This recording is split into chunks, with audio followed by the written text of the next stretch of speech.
hatuwezi. Huo ni urithi wa Kenya. Tena jina leo ndio Kwe'Miaka ndio mwanzilishi wa taifa la Kenya. Inawezekanaje ipeane tu kiholela? Kwa hivyo wale wanapiga nchi kamunara hatutakubali. Wao tena sasa wanasema wataonyesha Gachagua dust. Nataka niwaambie wenzangu mnaosherekea, akiwemo ndugu yangu Weta, akiwemo ndugu yangu Kindiki, wale mnasema mtaonyesha dust, wajue kwamba dust is constant. Asante.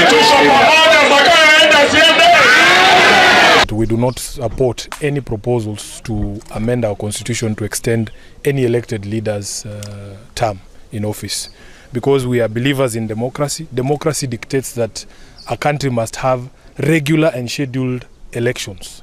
So any person who comes up with a proposal to extend that term is essentially going against everything that we believe in as a political party.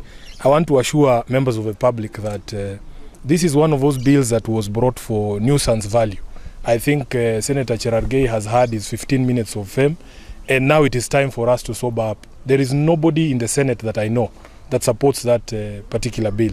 And the fact that we have extended so much public resources, even at the Senate, conducting public hearings for a bill that we know for a fact as a leadership in the House that it has no support, is what has led some of us in the Senate Business Committee to propose amendments to our standing orders, so that if somebody is going to bring a proposal to amend a constitution that requires 2/3 in the Senate and the National Assembly, they must attach signatures of those of that 2/3 of the members of the House. So you must have 45 people supporting your bill in the Senate, and you must have 233, is it, for the National Assembly for you to even bring that bill, because it is a waste of time.